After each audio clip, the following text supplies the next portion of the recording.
போன examiner junior senior பைலிஃப்க்கு நம்ம மாணவர்கள் போயிட்டு வந்தவங்க எல்லாருமே சொன்ன பதில் வந்து, ஸோ இதில் பார்த்தீங்கன்னா இந்த குரூப் 4ல போடக்கூடிய ஒரு எஃபர்ட்டில் ஒரு பாதி எஃபர்ட் இதில் போட்டிங்கனாலே டெஃபினட்டாக வேலைக்கு போயிடலாங்க. எப்படி அந்த ப்ராசஸ் நடக்கும்னா, இதில் எத்தனை பேர் நம்மக்கிட்ட சரியாக சான்றிதழ் கொடுத்துருக்குறாங்க, எத்தனை பேர் சரியாக கொடுக்கல, சில பேர் இருக்குன்னு சொல்லி மென்ஷன் பண்ணாங்க இணையதளத்தில், ஆனால் நேரில் வந்தப்போ அது அவங்கள்ட்ட இல்லை. மாவட்டத்திலேருந்தே ஒரு 300 பேர் வராங்கன்னா 300 பேரையும் ஒரே ஹாலுக்குள்ளெல்லாம் விட மாட்டாங்க. 300 பேரை என்ன பண்ணுவாங்க, 10 டீமா பிரிப்பாங்க. அதாவது 30 பேர் இருக்கிற ஒரு டீமா பிரிப்பாங்க, 10 டீமா பிரிச்சிருவாங்க. ஓகேங்களா? அந்த 20 நாள் கழிச்சு ஹால் டிக்கெட் டவுன்லோட் பண்றீங்க. நீங்க ஹால் டிக்கெட் டவுன்லோட் பண்ண மறாவது நாளையெல்லாம் ஒன்றும் உங்களுக்கு செய்முறை தேர்வு வச்சிட மாட்டாங்க. அது கிரீன் சிக்னேச்சர் தான் இங்க அவசியம்ன்றதெல்லாம் கிடையாதுங்க. இதுல பல பேர் என்ன கேட்குறீங்க அப்படின்னா, செல்ஃப் அட்டஸ்டட் அப்படின்னு எழுதி போடணுமா அப்படின்னு கேட்குறீங்க. அது அனைவருக்கும் வணக்கம். மெட்ராஸ் உயர்நீதிமன்றத்தினுடைய ஓஏ மசால்ஜி போன்ற பணியிடங்களுக்கு நேரடி செய்முறை தேர்வுக்கு போறதுக்கு முன்னாடி உங்களுக்கு முதல் கட்ட சான்றிதழ் சரிபார்ப்பு அப்படிங்கிற ஒன்று இப்போ வச்சிருக்காங்க. இன்னைக்கு நம்ம 13ஆம் தேதி ஜூலைல இருக்கோம். ஸோ 14ஆம் தேதியிலிருந்து 18ஆம் தேதி வரை நீங்கள் கோர்ட் கேம்பஸ் அந்த 8 ஜோன் சொல்லியிருப்பாங்க, அந்த 8 ஜோனுக்கும் நீங்கள் என்னென்ன கொண்டுட்டு போகணுன்றத ஏற்கனவே ஒரு வீடியோவில் கொடுத்துருக்கேன். இன்னொரு தடவை தெளிவுபடுத்தி அதை சொல்லிட்டு அதுக்கு பிறகு நீங்கள் என்ன பண்ணணும் அப்படிங்கிறதையும் இந்த வீடியோவில் நம்ம பார்த்துடலாம். ஸோ இந்த தடவை இந்த ஒரு குரூப் 4 எக்ஸாம் அப்படிங்கிற ஒரு விஷயத்தில் நிறைய பேர் ஒரு அதிருப்தியில் இருப்பாங்க. அந்த அதிருப்திக்கு உங்களுக்கு ஒரே விடை அப்படின்னா, இந்த தடவை இந்த நீதிமன்ற தேர்வுலேயே உங்களில் பல பேர் வேலைக்கு போகிறது தான் பெட்டராக இருக்கும். ஏன்னா அந்த தேர்வினுடைய தன்மை இப்போ புரிஞ்சிருக்கும் உங்களுக்கு. ஸோ இதில் பார்த்தீங்கன்னா இந்த குரூப் 4ல போடக்கூடிய ஒரு எஃபர்ட்டில் ஒரு பாதி எஃபர்ட் இதில் போட்டிங்கனாலே டெஃபினட்டாக வேலைக்கு போயிடலாங்க. ஸோ அதுக்கு நீங்கள் என்ன பண்ணணும் அப்படின்னா, இப்போ இந்த சிவி போகிறீங்க, சிவி போய் முடித்த பிறகு அடுத்து என்ன பண்ணுனா போஸ்டிங் போகலான்னா செய்முறை தேர்வுன்னு ஒன்று இருக்குங்க. 70 மதிப்பெண் வழங்குறாங்க. அந்த செய்முறை தேர்வை நம்மளுடைய பயிற்சி மையம் நடத்தி கொடுக்குறோம். அந்த செய்முறை தேர்வு மற்றும் நேர்காணல் பயிற்சி வகுப்பில் கலந்துக்கணும்னு நினைக்கிற மாணவர்கள் ஒரு தொடர்பு எண் போகும், அதில் தொடர்பு கொள்ளுங்க. இப்போ நீங்கள் இந்த சிவிக்கு போகும்பொழுது என்னென்னலாம் கொண்டுட்டு போகணும், அதை முடிச்சுட்டு வந்த பிறகு என்ன செய்யணும் அப்படிங்கிறத இந்த காணொலியில் பார்ப்போங்க. ஸோ இப்போ எம்எஸ்சியினுடைய ஓஏ மசால்ஜி சான்றிதழ் சரிபார்ப்பு மற்றும் செய்முறை தேர்வு மற்றும் நேர்காணல் இது மூணுலையுமே வெற்றி பெறுவதற்கு வழி அப்படின்றத தான் இதில் நம்ம பார்க்க போகிறோம். முதல்ல சான்றிதழ் அப்படின்னா ஒரு 10 டைப் ஆஃப் சர்டிஃபிகேட்ஸு உங்கள்கிட்ட மஸ்ட்டாக இருந்தே ஆகணும். ஒன்று வந்து பார்த்தீங்கன்னா, நீங்கள் அப்ளிகேஷன் போடும்போது ஆன்லைன் மூலமாக இணையதள பதிவேற்றம் செய்யும்போது என்னென்ன சர்டிஃபிகேட் என்கிட்ட இருக்குது அப்படின்னு சொல்லி மென்ஷன் பண்ணியிருப்பீங்க. அந்த சர்டிஃபிகேட்ஸோடைய எல்லா ஒரிஜினலும் அசல் எல்லாத்தையும் கொண்டு போகணும். அதுக்கப்புறம் அதில் அந்த அசல் இருக்கு இல்லையா, அதுலேருந்து ஒரு 2 செட்டு ஜெராக்ஸ் நீங்கள் போட்டுட்டு அந்த 2 செட் ஜெராக்ஸ்லையுமே செல்ஃப் அட்டஸ்டட், அதாவது உங்களுடைய சிக்னேச்சரை நீங்கள் போட்டுடணும். கீழே வந்து பாட்டமில் உங்களுடைய சிக்னேச்சர் போட்டுக்குங்க. இதில் பல பேர் என்ன கேட்குறீங்க அப்படின்னா, செல்ஃப் அட்டஸ்டட் அப்படின்னு எழுதி போடணுமா அப்படின்னு கேட்குறீங்க. அது தமிழ் படுத்தி பாருங்க, புரிஞ்சிடும். செல்ஃப் அட்டஸ்டட் அப்படின்றது என்னன்னாங்க, சுய கையொப்பம். நான் சுயமாக கையெழுத்து போடுறேன் அவ்வளோதானே தவிர அதை எழுதி போடணுன்ற அவசியம்லாம் இல்லைங்க. அதனால நீங்கள் உங்களுடைய சிக்னேச்சரை போட்டிங்கனாலே போதும். இன்னும் சொல்ல போனால் சிக்னேச்சரை போட்டு கீழே வேணால் டேட் மென்ஷன் பண்ணிக்கலாம், நீ அவ்வளோதான். ஸோ அடுத்தது பார்த்தீங்க அப்படின்னா, உங்களுடைய ஒரிஜினல் ஆதார் அப்புறம் பேன் கார்டு. இதில் உங்கள் ஃபோட்டோ தெளிவாக இருக்கிற மாதிரி ஏதோ ஒரு ஐடி கார்டாக இருந்தாலும் பரவாயில்ல, ஃபோட்டோ தெளிவாக இருக்கிற மாதிரி பார்த்துக்குங்க.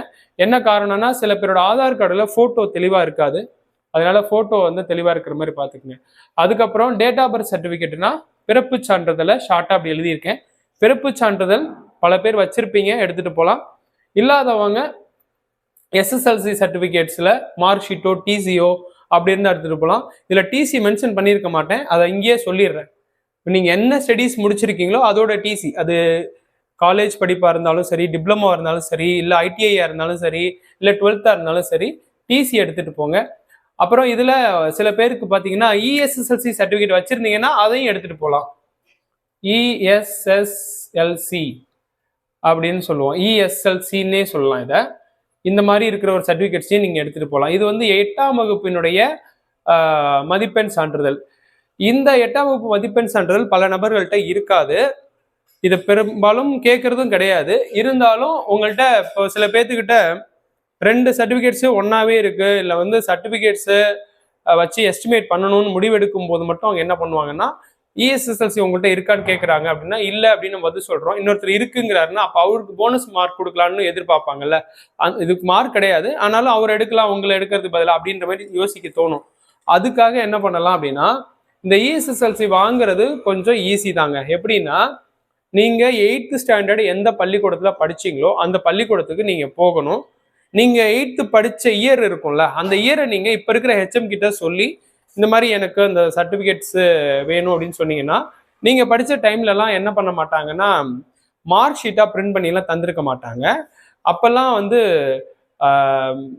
ஒரு நீங்க ஆனுவல் எக்ஸாம் எழுதியிருப்பீங்க, Tamil, English, maths, science, social சயின்ஸ்னு எழுதியிருப்பீங்க.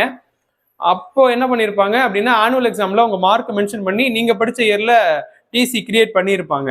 அதை இப்போ அந்த ரெக்கார்டை எடுத்து பார்த்துட்டு அந்த ஸ்கூல் ஹெச்எம் என்ன பண்ணுவாங்கன்னா, ஒரு A4 ஷீட் கொடுக்குறாங்கன்னு வச்சுக்கோங்க. ஒரு A4 ஷீட் ஒயிட் பேப்பர் எடுத்து அதுல வந்து ஸ்கூல் நேமு, அப்புறம் வந்து அது மதிப்பெண் சான்றிதழ் எழுதிட்டு, அதுக்கப்புறம் மாணவர் பேரு, அவருடைய சேர்க்கை எண்ணு அப்படின்னு எழுதிட்டு, அவர் பாட வாரியாக பெற்ற மதிப்பெண் பின் வருமாறுன்னு போட்டுட்டு, பாடப்பிரிவுகள் மதிப்பெண் அப்படின்னு போட்டு, தமிழில் இவ்வளவு, ஆங்கிலத்தில் இவ்வளவு அப்படின்னு 5 சப்ஜெக்ட்லையும் எழுதி மொத்தம் போட்டு, கீழே வந்து ஸ்கூல் பேர் எழுதி, அப்புறம் வந்து சீல் வச்சு சிக்னேச்சர் ஹெச்எம் சிக்னேச்சர் பண்ணி தருவாங்க. அதுதான் உங்களோட ஒரிஜினல் மார்க் ஷீட் 8th. ஓகேவா? அந்த மாதிரியும் ரெடி பண்ணலாம். அதனால சொல்றேன், அது மாதிரி ரெடி பண்ணணும்னா கூட நீங்க ரெடி பண்ணி கொண்டு போகலாம். இல்லைன்னா அது விட்டுறலாம். அதை நான் வந்து மஸ்ட்ன்னு சொல்லலை, அது இருந்ததுன்னா பெட்டர். ஓகேவா?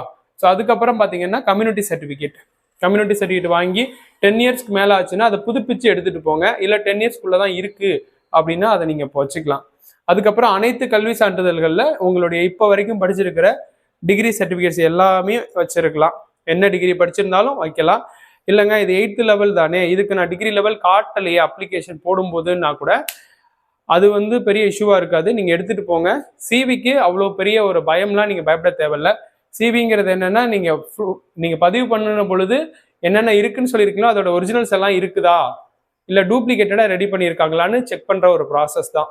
அது ஒரிஜினலா இருக்கிற பட்சத்தில் நீங்க பயப்படவே தேவையில்ல. தாராளமா போங்க, உங்க சர்டிஃபிகேட்டை வெரிஃபை பண்ணிட்டு கண்டிப்பா உங்களுக்கு சர்டிஃபிகேட்ல எந்த மிஸ்டேக்கும் இல்லைங்கிற பட்சத்தில் ப்ராக்டிக்கலுக்கு கூப்பிடுவாங்க. ஸோ அதுக்கப்புறம் பார்த்தீங்கன்னா முன்னுரிமை சான்றுகளில் முன்னாடியே நான் சொல்லியிருக்கேங்க, B1 இருந்து B12 வரைக்கும் இதுக்குன்னு ப்ரிஃபரன்ஸ் சர்டிஃபிகேட்ஸ் இருக்கு. அந்த B1 to B12 உங்ககிட்ட என்ன இருக்கும். இந்த B1 to B12 அப்படின்னா என்ன சார்னு கேட்காதீங்க. ஏற்கனவே கடந்த வீடியோக்களில் B1 இருந்து B2 வரைக்கும் இருக்கிற சர்டிஃபிகேட்ஸ் என்னென்ன இருக்குன்னு சொல்லியிருக்கேன். அதில் போய் பார்த்தீங்கன்னா தெரிஞ்சிடும். அதில் இருக்கிற சர்டிஃபிகேட்ஸில் என்னென்ன உங்கள்கிட்ட இருக்குன்னு பார்த்து எடுத்துக்கிட்டு போகலாம். அதுக்கப்புறம் பார்த்தீங்க அப்படின்னா மாற்றுத்திறனாளிகளாக இருக்கும் பட்சத்தில் அவங்களுக்கான சான்றிதழ்கள் அல்லது அவங்களுக்கு மத்திய மாநில அரசுகள் ஒரு ஐடி கார்டு மாதிரி போட்டு கொடுத்துருப்பாங்க. இவங்க இத்தனை சதவீதம் மாற்றுத்திறனாளியா இருக்கிறாங்க, இந்த டைப் ஆஃப் மாற்றுத்திறனாளி அப்படின்னு சொல்லி சர்டிபிகேட்ஸோ அல்லது ஒரு புக்லெட் மாதிரியோ கொடுத்துருப்பாங்க. அது இருந்ததுன்னா அதோட ஒரிஜினல் எடுத்துட்டு போகலாம். ஓகேங்களா? அதுக்கப்புறம் என்சிசி முடிச்சிருந்திருக்கீங்க அப்படின்னா அதோடைய சர்டிபிகேட்ஸ். அதுக்கப்புறம் சில பேர் இப்போ அரசு பணியா இருப்பாங்க. இப்போ ஒரு தூய்மை பணியாளராக இருக்கிறாங்க, இல்லைன்னா அரசு பணியில இப்போ ஆல்ரெடி இருக்கிறாங்க, ஒரு லோ லெவல் ஒர்க்ல இருக்கிறாங்க, அவங்க இதுக்கும் ட்ரை பண்ணி இருக்கிறாங்க. அப்படிங்கிற பட்சத்துல அந்த அரசு ஊழியர்கள்ட்டே தடையின்மை சான்று அப்படின்னு, அது நான் அப்ளிகேஷன் அப்படின்னு சொல்லிட்டு ஒன்று வாங்குவாங்க. அது வாங்கிட்டு வந்து அப்ளை பண்ணும். அவங்க தான் அரசு பணியில இருக்கிறவங்க தான், பெரும்பாலும் அரசு பணியில இருக்கிறவங்க யாரும் இதுக்கு ட்ரை பண்ண போறதில்ல. இருந்தாலும் அப்படி ஒரு ஆப்ஷனையும் அவங்க கொடுத்துருக்குறாங்க, அதையும் பார்த்துக்குங்க. அடுத்தது இந்த நன்னடத்தை சான்றிதழ் தான் நிறைய பேருக்கு டவுட்டாவே இருக்குங்க. நன்னடத்தை கான்டாக்ட் சர்டிஃபிகேட் யார்கிட்ட வாங்குறது, கிரீனிங்ல தான் சிக்னேச்சர் பண்ணினவங்கள்ட்ட வாங்கணுமான்ற அவசியம்லாம் இல்லைங்க. ஏன்னா நீங்க நல்லா யோசிச்சு பாருங்க, அப்ளிகேஷன் போட்ட பொழுது உங்களுக்கு தெரிந்த 2 நபர்கள், உங்களை தெரிந்த 2 நபர்களை நீங்க வந்து மென்ஷன் பண்ணி சொல்லுங்கன்னு சொல்லியிருப்பாங்க. நீங்க மென்ஷன் பண்ணும்போது என்ன பண்ணியிருப்பீங்க, உங்க ஃப்ரெண்ட் சர்க்கிள் யாராவது ஒரு 2 பேரை அல்லது ரிலேட்டிவ் சர்க்கிள் அல்ல உங்க ஊர்ல இருக்கிற 2 நபர்களை தான் நீங்க மென்ஷன் பண்ணியிருப்பீங்க. இப்போ அந்த நபர்கள்ட்ட தான் நீங்க வாங்கிட்டு போகணும்னு வச்சுக்கோங்க. அந்த நபர்கள்ட்டையும் வாங்கலாம். இப்போ அந்த நபர்கள் ஊர்ல இல்லை, வெளியூர்ல வேலைக்கு போயிட்டாங்க அப்படின்னாலும் நீங்க வேற நபர்கள்ட்ட வாங்கலாம். ஆனா அது கிரீன் சிக்னேச்சர் தான் எப்படி நம்ம பண்ண முடியும்? ஏன்னா அந்த நபர்கள் தான் நம்ம ஃப்ரெண்ட்ஸ் ஆச்சு, அல்ல நம்ம ரிலேட்டிவ்ஸ் ஆச்சு. அப்ப கிரீன் சிக்னேச்சர் தான் இங்க அவசியம்ன்றதெல்லாம் கிடையாதுங்க. உங்களை இத்தனை ஆண்டுகளா எனக்கு தெரியும் அப்படின்னு ஒரு உறுதிமொழி அளிக்கக்கூடிய உங்க ஊரை சார்ந்த நபர்களா இருந்தா கூட போதும். ஓகேவா? அல்ல கிரீன் சிக்னேச்சர்ல தான் நான் வாங்கியிருக்கேங்க, அப்ப என்ன பண்றதுன்னா அதுவும் பெட்டர் தான். அதனால ஒன்றும் தப்பு கிடையாது. ஆனா கிரீன்ல தான் வாங்கணுங்கிறதுலாம் அவசியம் இல்லைங்க. ஓகேங்களா? அதனால இதையும் பார்த்துக்குங்க. அந்த 2 நபர்கள்ட்ட வாங்கிக்கலாம். அப்ளை பண்ணின பொழுது அந்த நபர்கள் இருந்திருக்கிறாங்க, இப்போ வெளியூர் வேலை நிமித்தமா போயிட்டாங்கன்னா வேற நபர்கள்ட்டையும் வாங்கிக்கலாங்க. அதுதான். ஸோ அதனால இந்த சான்றிதழ்கள் அனைத்தையுமே நீங்க சரியா வச்சிருக்கும் பட்சத்துல உங்களுக்கு இந்த சிவி பர்ஃபெக்டா முடிஞ்சிடும். நீங்க பயப்படவே தேவையில்ல.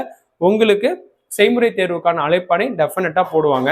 ஸோ இப்போ செய்முறை தேர்வுக்கு நீங்க என்ன பண்ணணும் அப்படிங்கிறத தான் இங்க நம்ம பார்க்க போறோம். இப்போ செய்முறை தேர்வுக்கு என்ன பண்ணணும் அப்படின்னா, சிவி முடிச்ச பிறகு சிவி வந்து 18ஆம் தேதி உங்களுக்கு முடியுது. 14ல இருந்து 18 சிவி உங்களுக்கு 18ல முடிஞ்சது அப்படின்னா அதுக்கு பிறகு ஒரு 20 நாள் அந்த ப்ராசஸ் நடக்கும். எப்படி அந்த ப்ராசஸ் நடக்கும்னா, இதுல எத்தனை பேர் நம்ம கிட்ட சரியா சான்றிதழ் கொடுத்துருக்குறாங்க, எத்தனை பேர் சரியா கொடுக்கல, சில பேர் இருக்குன்னு சொல்லி மென்ஷன் பண்ணாங்க இணையதளத்துல, ஆனா நேர்ல வந்தப்ப அது அவங்கள்ட்ட இல்லை, அதனால இவங்களை எலிமினேட் பண்ணுவோம், இவங்கெல்லாம் செலக்டட் ஆனவங்க அப்படின்னு செலக்ட் பண்ணி என்ன பண்றாங்க அப்படின்னா, அதுக்கு பிறகு ஒரு ஹால் டிக்கெட் ரிலீஸ் பண்ணுவாங்க. அந்த ஹால் டிக்கெட் அந்த செலெக்ஷன் லிஸ்ட் தான் என்ன அப்படின்னா செய்முறை தேர்வுக்கான செலெக்ஷன் லிஸ்ட். ஸோ செய்முறை தேர்வுக்கான செலெக்ஷன் லிஸ்ட் வர்றதுக்கும் இந்த சிவி முடிஞ்சு 20 நாளுக்கு பிறகு வரலாம். அது ஒரு அசம்ஷனான டேட்டு தான், நம்ம எக்ஸாக்டா சொல்ல முடியாது. ஆனா அதுக்கு மேல நம்ம டைம் கொண்டு போக மாட்டாங்கன்னு நினைக்கலாம். ஏன்னா ஹோல் ப்ராசஸும் ஆல்ரெடி முடிச்சிருப்பாங்க. இப்போ இது வந்து நேரில் கண்ணால பார்த்து கன்ஃபார்ம் பண்ணணுன்றதுக்கு தான் இதை பண்ணியிருப்பாங்க. ஸோ இதை பண்ணி முடிச்சுட்டா 20 நாள் அல்லது 20 நாளுக்கு பிறகு உங்களுக்கு செய்முறை தேர்வுக்கான அழைப்பான இதே மாதிரி ஹால் டிக்கெட்டா ஒன்று இஷ்யூ பண்ணுவாங்க. அந்த ஹால் டிக்கெட் வந்ததுன்னா அந்த ஹால் டிக்கெட் எப்போ வரும்? இப்போ சிவி முடிச்சு 20 நாள் கழிச்சு உங்களுக்கு ஹால் டிக்கெட்டா இஷ்யூ பண்றாங்க. அந்த 20 நாள் கழிச்சு ஹால் டிக்கெட் டவுன்லோட் பண்றீங்க. நீங்க ஹால் டிக்கெட் டவுன்லோட் பண்ண மறாவது நாளையெல்லாம் ஒன்றும் உங்களுக்கு செய்முறை தேர்வு வச்சிட மாட்டாங்க. அதுல இருந்து ஒரு 10 நாள் கேப் கொடுப்பாங்க. அப்போ செய்முறை தேர்வு என்னைக்கு நடக்க போதோ அதுக்கு பிஃபோர் 10 டேஸ்க்கு முன்னாடியே அவங்க ஹால் டிக்கெட்டை ப்ரொவைட் பண்ணிடுவாங்க. அப்போ உங்களுக்கு சிவி முடிச்சு ஒரு 20 டேஸ் அல்லது 15 டேஸ் இருக்கு. அதுக்கு பிறகு அந்த ஹால் டிக்கெட் என்னைக்கு டவுன்லோட் பண்றீங்களோ அன்னையில இருந்து ஒரு 10 டேஸ் இருக்கு. அப்படி பாத்தீங்கன்னா ஒரு 20 to 30 நாளுக்குள்ள உங்களுக்கு இந்த செய்முறை தேர்வுலாம் வந்துடும். ஸோ அப்படிதான் வரும் இது. அதுக்கப்புறம் பாத்தீங்கன்னா இப்போ இந்த செய்முறை தேர்வுக்கு ஹால் டிக்கெட் எடுத்துக்கிட்டு நீங்க ஒரு அப்ராக்சிமேட்டா நாம வந்து ஒரு 8வது மாசம் 25ஆம் தேதின்னு வச்சுக்கலாமே. நம்ம இது ஒரு அப்ராக்சிமேட் டேட்டு தான். 8வது மாசம் 25ஆம் தேதி நீங்க செய்முறை தேர்வுக்கு கோர்ட் கேம்பஸ்க்கு போறீங்க அப்படின்னு நம்ம ஒரு அப்ராக்சிமேட்டா வச்சுக்குவோம். அன்னைக்கு போகும்போது ஒரு குழு அப்படின்னு பிரிப்பாங்க. ஒரு மாவட்டத்துல இருந்து ஒரு குழு போறீங்க. அதாவது ஒரு மாவட்டத்தை சேர்ந்தவங்களே நிறைய நபர்கள் போவீங்க. இந்த மாவட்டத்துக்கு தான் நான் அப்ளை பண்ணியிருக்கேன், இந்த மாவட்டத்துக்கு நான் செலக்ட் ஆயிருக்கேன்னு நிறைய பேர் போறீங்க. அவங்கள ஒரு மாவட்டத்துல இருந்தே ஒரு 300 பேர் வராங்கன்னா 300 பேரையும் ஒரே ஹாலுக்குள்ளலாம் விட மாட்டாங்க. 300 பேரை என்ன பண்ணுவாங்க, 10 டீமா பிரிப்பாங்க. அதாவது 30 பேர் இருக்கிற ஒரு டீமா பிரிப்பாங்க, 10 டீமா பிரிச்சிருவாங்க. ஓகேங்களா? அப்போ அந்த 10 டீமா இருப்பாங்க. அந்த டீமுக்குன்னு சொல்லி ஒரு நேரத்தை ஒதுக்கிடுவாங்க. இந்த டீம் வந்து இத்தனை நம்பர் ஹாலுக்குள்ள போங்க. அவங்க வந்து என்ன பண்ணுவாங்க, கோர்ட்டு கேம்பஸா ஒதுக்குனாலும் உண்டு. இதுக்கு முன்பு நடந்ததுலாம் கோர்ட்டு கேம்பஸ்லாம் கூட ப்ராக்டிக்கல் வைக்காம கல்லூரி கேம்பஸ், எங்கேயாவது கல்லூரிகள் வந்து இந்த சனி ஞாயிறுல கல்லூரி நடைபெறாம இருக்கும், அந்த மாதிரி நாட்கள்ல என்ன பண்ணுவாங்க அப்படின்னா கல்லூரி கேம்பஸ்ல அங்க கிளாஸ் ரூம்ஸ் இருக்கும். அந்த கிளாஸ் ரூம்ல பிரிச்சு கொடுத்து இந்த டீம் வந்து இந்த 30 பேர் கொண்ட குழு வந்து 2ஆம் நம்பர் ஹாலுக்கு போங்க, இவங்க 3ஆம் நம்பர் ஹாலுக்கு போங்க அப்படின்னு ஒரு டீமை அனுப்பி விடுவாங்க. அதனால ஒரு குழு அப்படிங்கிறது 30லேருந்து 35 நபர்களை பிரிக்கிறது தான் ஒரு குழு. அந்த குழு போறாங்க அப்படின்னா அந்த ஒரு பர்டிகுலர் குழுவுக்கு, அதாவது 2ஆம் நம்பர் ஹாலுக்கு போற ஒரு பர்டிகுலர் குழுவுக்கு 3லிருந்து 5 செய்முறை தேர்வுகள் தான் கொடுப்பாங்க. முதல் செய்முறை தேர்வு கொடுத்து ஒரு டாஸ்க் கொடுத்து இதை பண்ணுங்கன்றுவாங்க. அதை பண்ணி முடிச்சப்பறம் 2வது டாஸ்க் ஒன்று கொடுப்பாங்க. அதை பண்ணி முடிச்சப்பறம் 3வது டாஸ்க் ஒன்று கொடுப்பாங்க. அதனால மேக்ஸிமம் 3 தரலாம், இல்லைன்னா மேக்ஸிமம் அதை விட அதிகமாக போச்சுன்னா 5 தான் தரலாம். அவ்வளோ, அதுக்கு மேலே மேக்ஸிமம் போகாது. அதை கொடுத்துட்டு அந்த டீம் வெளியே அனுப்பிட்டு அடுத்த பேட்ச் உள்ள வரலாம், இல்லை அடுத்த நாளுக்கு இன்னொரு பேட்சை கூப்பிடலாம். அப்படிதான் பண்ணுவாங்க. இப்போ என்னன்னா இந்த முதல் நாள் அந்த 2ஆம் நம்பர் ஹாலுக்கு போன ஒரு டீம் என்ன ப்ராக்டிக்கல் பண்ணுனாங்களோ இதே ப்ராக்டிக்கலை அடுத்து வரப்போற ஒரு டீமுக்கு தருவாங்கிறதுல எந்த நிச்சயமும் கிடையாது. இப்போ 1ஆம் நம்பர் ஹாலுக்கு 2ஆம் நம்பர் ஹாலுக்கு போயிட்டு ஒரு ப்ராக்டிக்கலை முடிச்சுட்டு வெளியில வர்றவங்க எனக்கு இதுதான் செஞ்சாங்க, எனக்கு இதெல்லாம் பண்ண சொன்னாங்க, நான் இதெல்லாம் பண்ணினேன்னு அடுத்த நாள் போறவங்கள்ட்டையோ அல்லது இந்த டீமுக்கு பிறகு போறவங்கள்ட்டையோ சொல்லிட்டாங்கன்னா, அப்போ ஒண்ணுமே தெரியாம முதல் டீம் உள்ள போனாங்க, 2வது டீம் தெரிஞ்சுக்கிட்டு உள்ள போனாங்கன்னா அவங்களுக்கு தானே பெனிஃபிட். அப்ப என்ன பண்ணுவாங்கன்னா மாடிஃபை பண்ணி தான் கொடுப்பாங்க. முதல் டீமுக்கு இந்த செய்முறை தேர்வு கொடுப்போம், 2வது டீமுக்கு இந்த செய்முறை தேர்வு கொடுப்போம் அப்படின்னு கொடுப்பாங்க. அந்த 30 நபர்கள் கொண்ட ஒரு குழு எப்படி அட்டன் பண்ண போறாங்க ஒரு செய்முறை தேர்வு அப்படின்னா, முதல் டீம் ஒன்று அட்டன் பண்றாங்க, 2வது டீம் வேற வகையான செய்முறை தேர்வு அட்டன் பண்றாங்க. இப்படி அட்டன் பண்ணி தான் என்ன பண்றாங்க அப்படின்னா மார்க்கை எஸ்டிமேட் பண்ணுவாங்க. இந்த மார்க்கை போடுறதுக்கு 2லிருந்து 3 சூப்பர்வைசர்ஸ் ஒரு டீமை பார்த்துக்கிறதுக்கு இருக்கிறாங்க. ஒரு டீமை பார்த்துக்கிறதுக்கு 2லிருந்து 3 சூப்பர்வைசர்ஸ் மாதிரி இருப்பாங்க. அவங்க என்ன பண்ணுவாங்க, ஒரு 30 பேர் ஒரு ஹாலில் இருக்காங்களா, 30 பேர்த்தையுமே வந்து ஒருத்தரே பார்த்துக்க முடியாது. 30 பேர்த்துல ஒரு 10 பேரை வந்து இவங்க பார்த்துக்கிறது, இன்னொரு 10 பேரை இன்னொருத்தர் பார்த்துக்கிறது அப்படின்னு பிரித்து தான் மார்க்கை மென்ஷன் பண்ணி அந்த 70 மதிப்பெண்ணுக்கு யாருக்கு ஹையஸ்ட் போடலான்னு பார்க்கும்போது அந்த 30 நபர்கள் ஒரு ஹாலில் இருந்து பண்ணுறீங்க. அந்த 3 பேர் மதிப்பெண் எஸ்டிமேட் பண்ணுறாங்க. ஒவ்வொருத்தர்கிட்டையும் 10 பேரை பார்த்துக்கிற பொறுப்பு இருக்கு. அந்த 10 பேர்த்துல இருந்து என்ன யோசிப்பாங்க அந்த சூப்பர்வைசர் அப்படின்னா, இந்த 10 பேர்த்துல இருந்து நம்ம 2 பேரை செலக்ட் பண்ணா போதும்.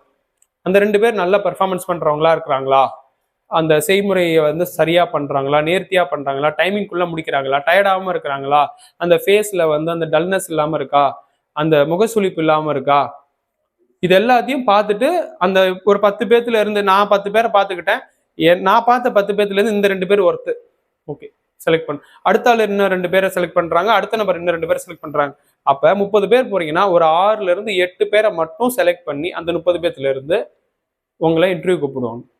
அப்படி ஒவ்வொரு டீமையும் ஃபில்டர் பண்ணுவாங்க. அப்ப நீங்க அந்த 30 பேர்த்துல அந்த 2 பேரையோ 3 பேரையும் தான் செலக்ட் பண்ணுவாங்க, 6 பேரை தான் செலக்ட் பண்ணுவாங்கன்னா அந்த 6 பேத்துக்குள்ள ஒருத்தரா வரணும். அந்த அளவுக்கு வரணும் அப்படின்னா நீங்க அவங்க போட போற மார்க்ல 70 மார்க்ல நீங்க என்ன பண்ணி ஆகணும் அப்படின்னா 50ல இருந்து 60 மார்க் வர வரைக்கும் வாங்கி ஆகணும். அதை வாங்க வேண்டிய பொறுப்பு உங்ககிட்ட தான் இருக்கு. அதை வாங்கணும். அவங்கள 50 மார்க் நீங்க தான் போட வைக்கணும். எனக்கு 50 மார்க் போட வைக்கணும் அப்படின்னா நான் என்ன பண்ணணும் அப்படின்னா, நான் சிவியரா அந்த ப்ராக்டிஸை பண்ணணும். மற்றவங்க எப்படி பண்றாங்களோ தெரியாது, மற்றவங்களை பார்த்துக்கிட்டு நான் பண்ணணுன்ற அவசியமும் இல்லை. எனக்கு தெரிஞ்ச வரைக்கும் நான் பண்றேன், ஆனால் நான் பர்ஃபெக்டா பண்றேன் அப்படின்னு பண்ணி முடிச்சிங்கன்னா தான் அந்த மதிப்பெண் உங்களுக்கு வழங்குவாங்க. உங்களை நேர்காணலுக்கு அழைக்கிறதுக்கு வாய்ப்பு அதிகமாக நீங்கள் உருவாக்கி கொடுத்துட்டு வந்திருப்பீங்க. இது முடிஞ்ச பிறகு நாம இந்த செய்முறை தேர்வுல இப்படிதான் மார்க் வாங்க முடியும். அப்புறம் தான் நேர்காணலுக்கு போக முடியும். அப்புறம் நேர்காணல் பேனலுக்கு வருவீங்க.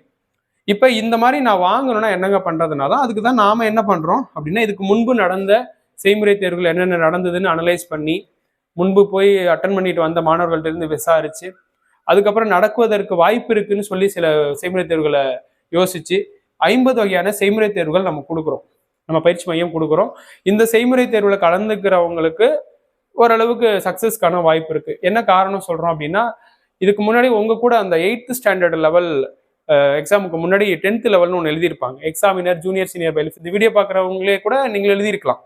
Examiner junior senior bailiff, process server, process reader exams எல்லாம் எழுதியிருப்பீங்க. அந்த எக்ஸாம் எழுதினவங்களில் ஒரு 30லேருந்து 40 பேர் நம்மள்கிட்ட கலந்துக்கிட்டு படித்தாங்க. அதில் 18 பேர் வந்து போஸ்டிங் போயிட்டாங்க. ப்ராசஸ் சர்வரு, ஜூனியர் பைலிஃப், இப்படி வந்து ஒரு 18 நபர்கள் போஸ்டிங் போனாங்க. அந்த மாதிரி இதுலேயும் நம்ம ரிசல்ட்ஸ் கொடுக்கணும் நிறைய அப்படின்றதுக்கு தான் இதெல்லாம் நாங்கள் பண்ணிட்டு இருக்கோம். அது மட்டும் இல்லாமல் இதில் சமயோஜித கேள்விகளுக்கு பதிலளிக்கிற வகையில் நேர்காணல் பயிற்சி வகுப்புலையும் நம்ம நடத்துகிறோம்.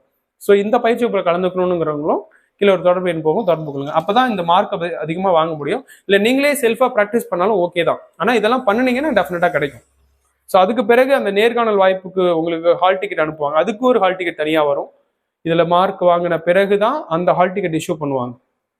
இப்போ நேர்காணல் அழைப்பாணை வந்த பிறகு நேர்காணலுக்கு நீங்கள் போறீங்க அப்படின்னா ஒரு நீதிபதி அல்லது 2 நீதிபதிகளுடைய நேர்வு முன்னிலையில் உங்களுக்கு நேர்காணல் நடக்கும்.